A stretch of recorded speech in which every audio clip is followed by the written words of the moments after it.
আমাদের ভিতরে কিছু লোক মুনাফিক নামে কাদেরি কেমনে বুঝবেন? যখন দেখবেন ক্ষণে ক্ষণে কথা তুলে আমাদের অগ্রযাত্রাকে রোধ করছে, তরুণ প্রজন্মকে ফ্রাস্ট্রেটেড করছে, বুঝতে হবে এদের পেছনে ইনভেস্টমেন্ট হয়েছে।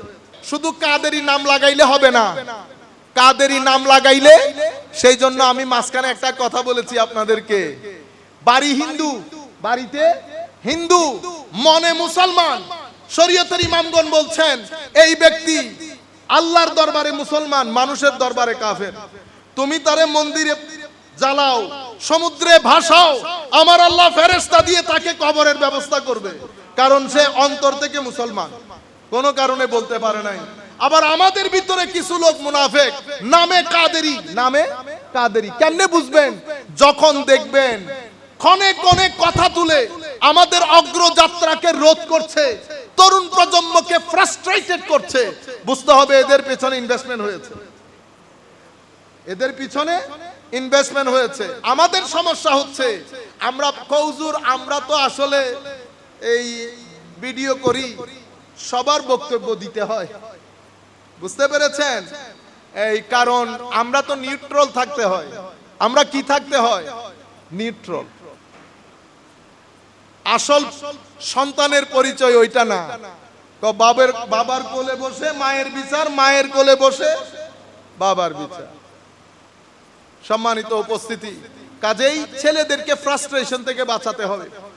ব্যবসা করেন, একটা দোকান হলেও খুলেন, কর্জে হাসানা আমাদের ছেলেদেরকে, যাদের কাছে এক্সট্রা টাকা আছে 50,000 টাকা কর্জে হাসানা দেন।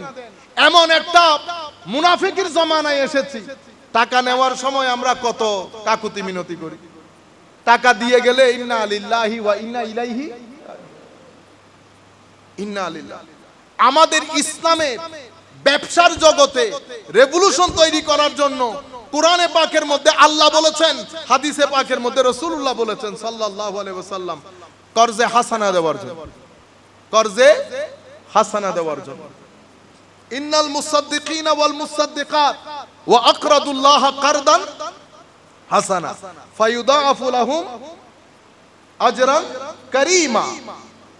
আমার আল্লাহ কর্জে হাসানা দিতে বলেছেন। আমার কাছে 10 লাখ টাকা পড়ে আছে, আমি জানি আমার এই ভাইকে 1 লাখ টাকা দিলে ব্যবসা হয়।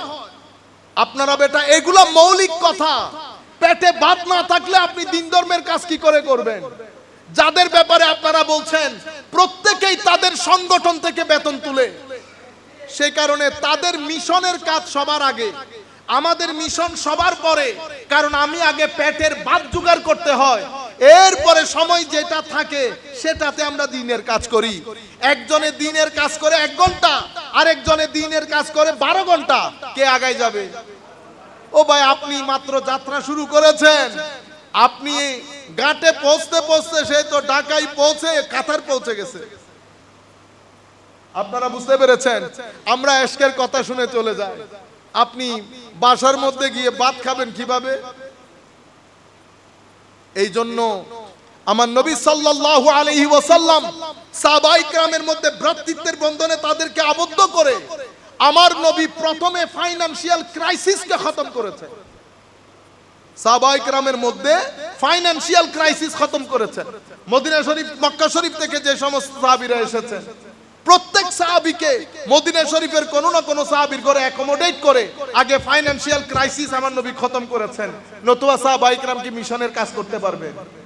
এনজিও গুলা এসে ছোট ছোট সামান্য টাকা দিয়ে পুরা এই এলাকার, গরিব এলাকার, মেহনতি গোষ্ঠী এলাকার জায়গা সম্পত্তি গুলা লাঠে তুলতেছে। আমাদের কিছু করার নাই, অনেক কিছু করার আছে। ছেলেদেরকে নিয়ে বসেন, ব্রেইন খাটান, কি কি করা যায়। আপনি একবার বসবেন, 2 বার বসবেন, 3 বারের মধ্যে আমার আল্লাহ ইলম ও হিকমতের দরজা খুলে দেবেন।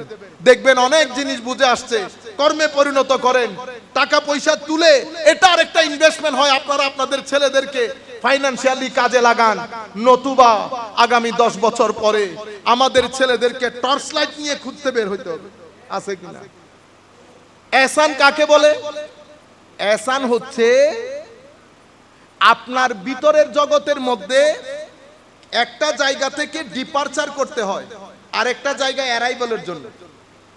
কিছু জায়গা ছেড়ে দিতে হবে, কিছু জায়গায় ঢুকতে হবে।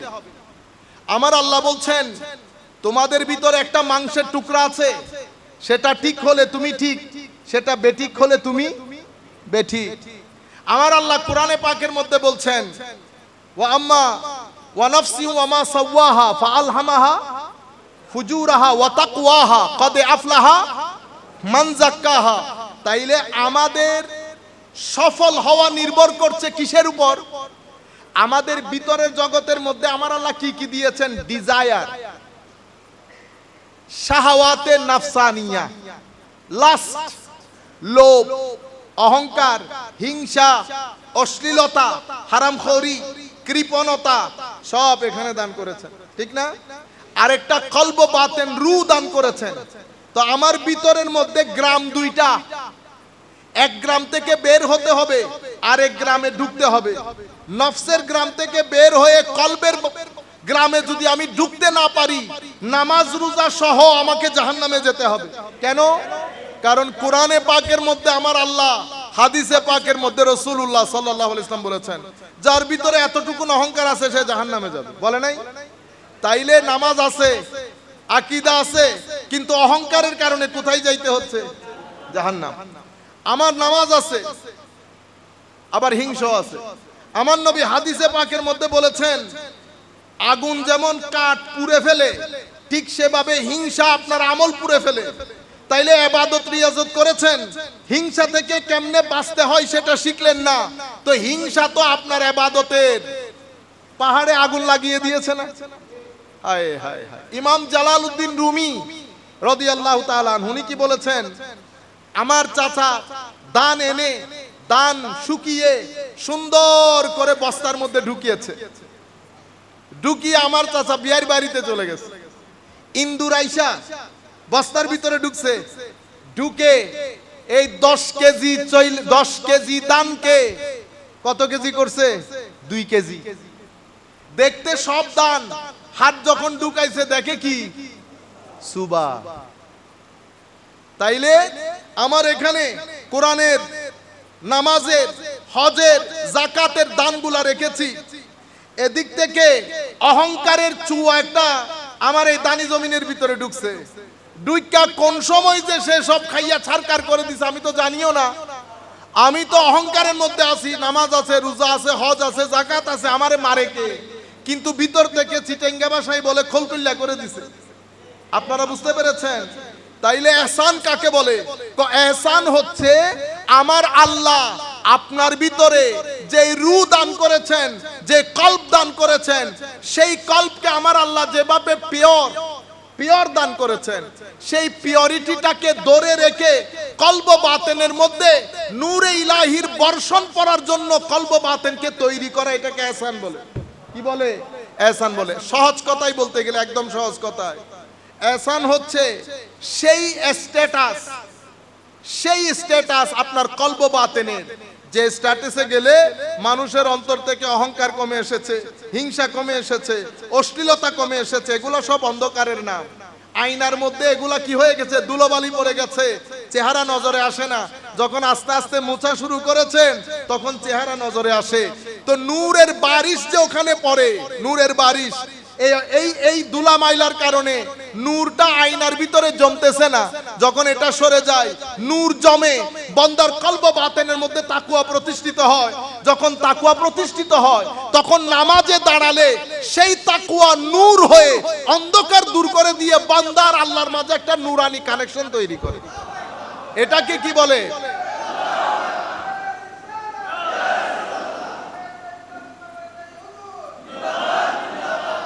এখন আপনারা বুঝতে পেরেছেন? তাইলে দ্বীনের মধ্যে অঙ্গ কয়টা? 3টা। ঈমান, ইসলাম, ইহসান। ঈমানের মধ্যেও 1200 বছরের একটা হিস্টোরি আছে, ইমামগণ কিতাব লিখেছেন। ইসলামের মধ্যেও কিতাব লিখেছেন, তো ইহসানের মধ্যে নাই।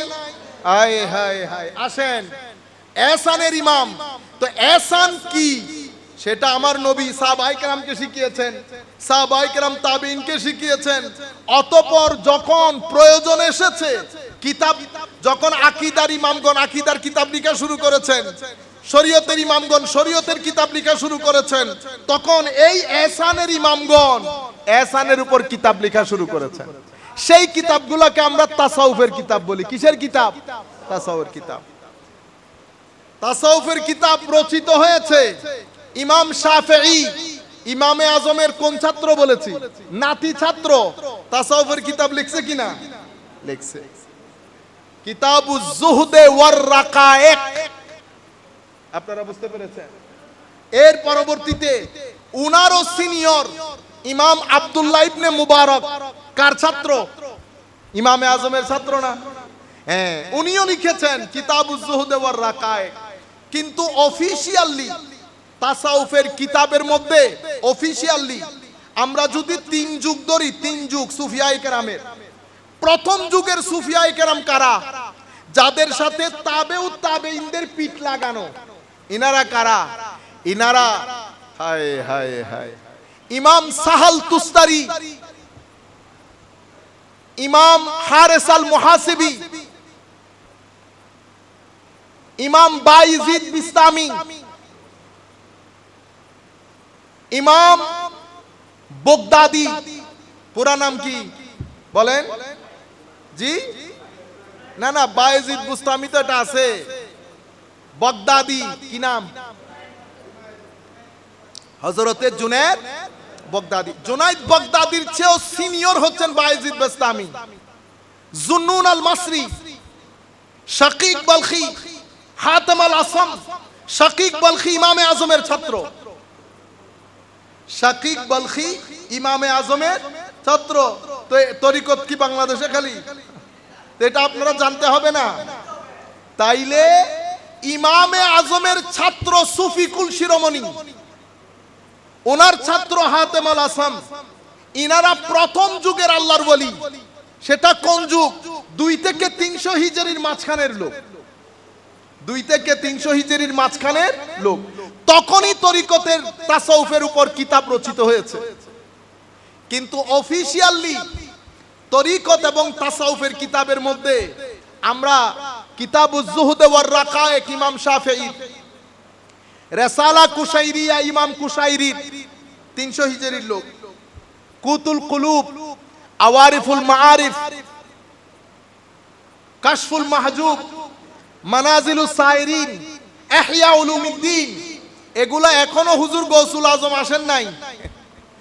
এখনো হুজুর গৌসুল আজম আসেন নাই। আমি ইনাদের পূর্বের 500 হিজরির প্রথম যুগের কথা বলছি, অতঃপর দ্বিতীয় যুগ।